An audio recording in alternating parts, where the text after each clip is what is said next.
And then what'd he say? Koala And then what you do? went to sleep. Ooh, girl, I would have died. It is the only food that koalas eat. No natural predator. No way! Stop it! Oh my! The word marsupial is from the I Latin know! marsupium. Yeah, what? Reading Oh, is I'm just making some milkshakes. Milkshake?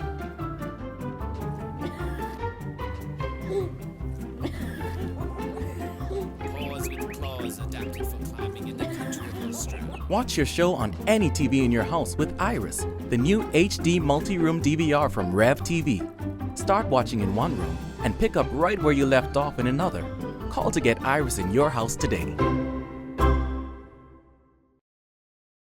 Good evening, Bahamas. You're tuned into MB12 Weekend, broadcasting from Cable 12 Studios on Robinson Road. Coming up tonight in news, the Bahamas should feel the outer bands of Bertha as early as tomorrow morning. Experts are questioning a no-travel clause for tax dodgers in the VAT bill. Police are investigating a homicide overnight. The BCPOU dismissing claims by BTC's CEO that jobs will be lost when the market opens up, plus Sky Bahamas seeking to expand local private aviation services. I'm Paige McCartney, and we've got those stories and more straight ahead on MB12 Weekend.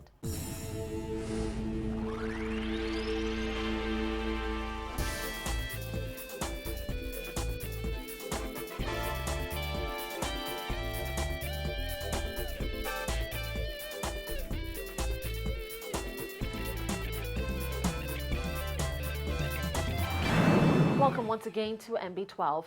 The Bahamas is in for a rainy holiday weekend as Tropical Storm Bertha makes its way across the Caribbean. Deputy Director of the Met Department, Basil Dean, told MB12 this morning, although Bertha will not make a direct hit on the Bahamas, heavy rains are to be expected tonight, tomorrow, and Monday morning as the storm passes through.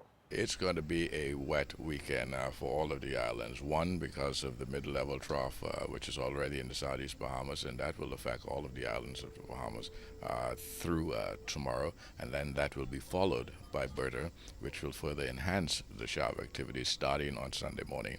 And by Monday afternoon, we expect both systems to start moving away from the islands. Tropical Storm Bertha is the first storm of the hurricane season and has been brewing in the Lesser Antilles for about 2 days now. Dean said Bertha is expected to make a fast track across the extreme southeast Bahamas in the early hours of Sunday morning before continuing north and over the Atlantic by Monday night. During that time, the storm is expected to bring quite a few rainstorms. Should shift a little bit more towards the north, and that should spare the more westerly islands in the Bahamas. However, the southeastern islands such as Meg Warner, Crooked Island, Acklands, they are more likely to experience some heavy rains as a result of the passage of Bertha on Sunday. And by Monday, we expect Bertha to be well up near the central parts of the country, but remaining somewhat east of the island. So we don't expect a direct impact from this storm, but certainly it will increase the rainfall totals for the southeast Bahamas. Dean said this heavy rainfall could pave the way for flooding in areas that are known to collect water, and he warned residents of such areas to take the necessary precautions. There is a very good potential for localized flooding, particularly in areas that are prone to flooding, and persons in those areas would know those areas and in such do the necessary things to protect their properties.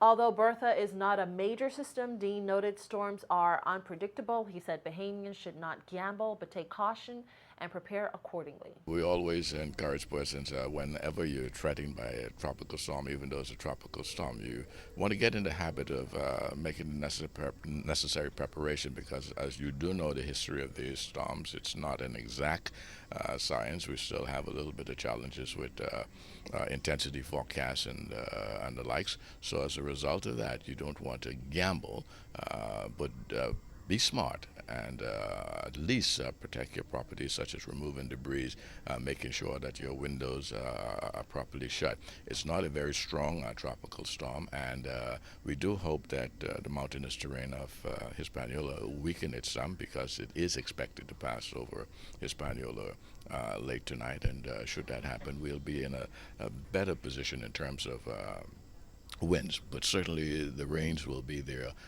whether it survived the crossing or not. Well, as Tropical Storm Bertha turns in the Atlantic Basin, the National Emergency Management Agency is geared up in the event of a disaster this hurricane season. One of the ways NEMA Director Captain Stephen Russell says his team has made improvements is by implementing a strategy for faster relief measures that involve strategically placed warehouses throughout the Bahamas stocked with relief supplies. In February this year, the Bahamas government received from the U.S. Northern Command a warehouse that they built in Grand Bahama to the order of some $900,000. And they've just equipped it with some $400,000 with $500,000 worth of equipment. Generators, chainsaws, fuel bladders. They're the warehouse in Grand Bahama for the Northern Bahama Islands. In New Providence, we just got two 40-foot containers from the U.S. Military Command as well for our warehouse in New Providence for the Central Bahamas. And we're now in negotiations with that same group to construct a warehouse for us in Matchetown, Inagua, for the Southern Bahamas.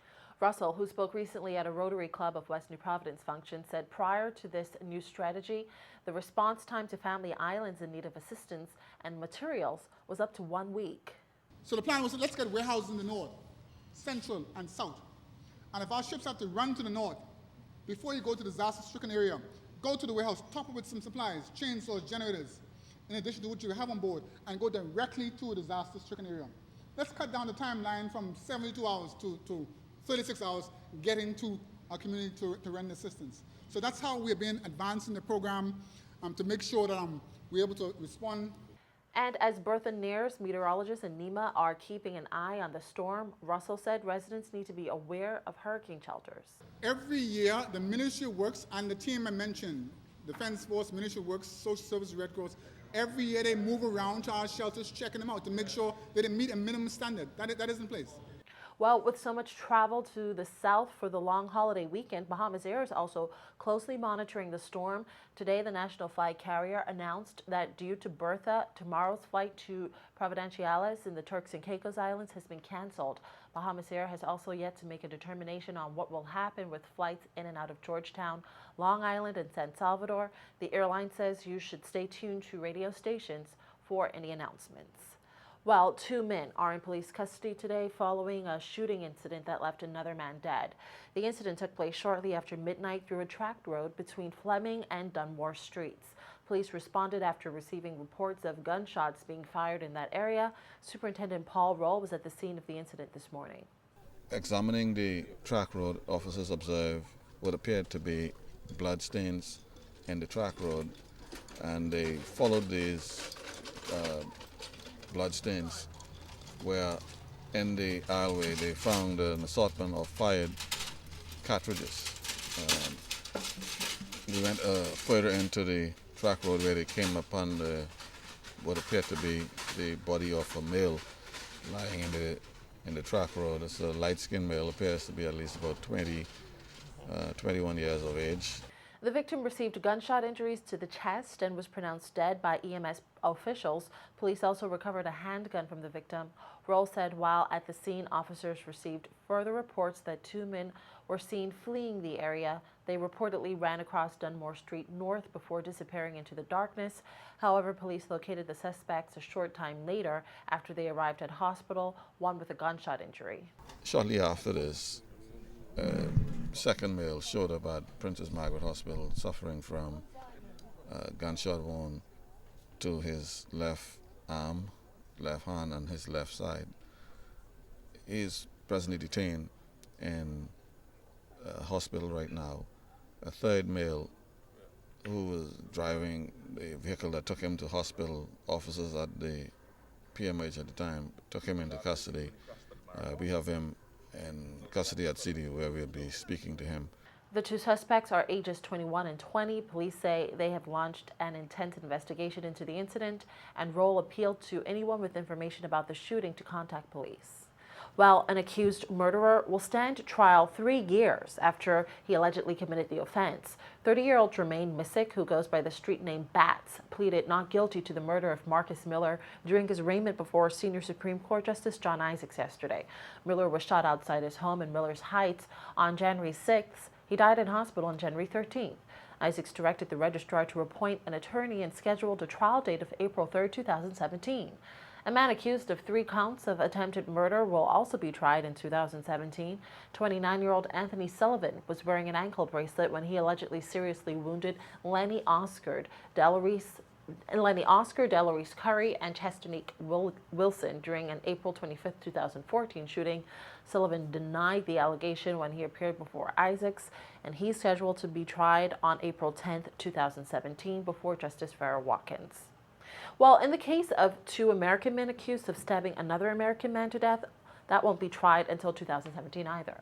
Justice John Isaacs yesterday set a trial date of April 24, 2017 for 19-year-old Tyler Michael Valles of Key Largo, Florida, and 62-year-old Robert Francis Schwartz of Gaylordsville, Connecticut. The men, who are each on $35,000 bail, pleaded not guilty to the manslaughter charge during an arraignment before Isaacs. The body of 45-year-old Carl Yager was discovered March 14th this year on the grounds of Bimini Bay Game Club Resort and Marina. Valles was a crew member on a boat that was docked at the resort, and Schwartz was a guest of the boat's owner. Yager of Ruscombe Banner Township in Berks County, Pennsylvania, was married with 2 young sons. He reportedly had come to the Bahamas on a fishing trip with his best friend and business partner. Yager co-owned a successful milling business and was president of his local youth league, where he coached baseball and basketball. In other news tonight, those who fail to pay value-added tax can be barred from leaving the country until their outstanding bills are settled. That's according to one clause in the new bill. While Coalition for Responsible Taxation co-chair Gowan Bowe is now calling into question the legality of that clause, explaining it may violate the right to freedom of movement. Dana Smith has the story. The government is stepping up its efforts to ensure delinquent taxpayers pay up. According to one clause in the new VAT bill, a person who owes outstanding tax cannot leave the country for an indefinite or prolonged period of time without either paying what's due or making arrangements with the VAT controller. Bowe branded the clause draconian. There was a point that was raised the last time in the original legislation as to, I understand, or I can at least have appreciation for the fact that you want to have powers that will instill fear for lack of compliance. However, I think I used the term unconstitutional, but it was from the perspective of saying, well, can a tax authority restrict my movements? Section 64 of the VAT bill states, a person who is liable to pay tax outstanding under this act may not leave or attempt to leave the Bahamas for an indefinite or prolonged period of time without first making payment in full of all tax due and outstanding, or an arrangement satisfactory to the controller for the payment of the outstanding tax. The bill further says the controller of VAT may request the police commissioner and immigration director to take steps to prevent the person from leaving the Bahamas. Bowe, who also serves as vice chairman of the Bahamas Chamber of Commerce and Employees Federation, said although the VAT controller should certainly have powers to ensure compliance, if a law is broken, then it should be left to the judiciary to mete out possible penalties, such as restricted movement. The tax authority really should have broad-reaching powers in order to prosecute me. So if I have actually breached my responsibility as a VAT registrant, then I've broken the law, and I should be carried before the courts like any other criminal. And the court then has its discretion as to whether it grants me bail or not, right? And when I'm granted bail, they put restrictions on my travel, whether I'm seen to be able to travel or not. So to say that a tax authority can say to me that I cannot travel when I may be disputing what they are saying is my actual bill, to me is a bit draconian and a bit archaic. The government had designed a Central Revenue Agency, or CRA, to ensure compliance with tax laws and to monitor and collect taxes, including VAT. Bowe said it appears the concept has been postponed, but he's hopeful the idea hasn't been completely abandoned. Bowe explained if all the country's taxes are organized in one place, it could mitigate tax evasion and delinquency. for too long, I think businesses have been able to evade taxes by virtue of knowing that there is a lack of integration amongst the various departments. And so the inefficiency and ineffectiveness of that has allowed persons to run up bills that shouldn't have happened.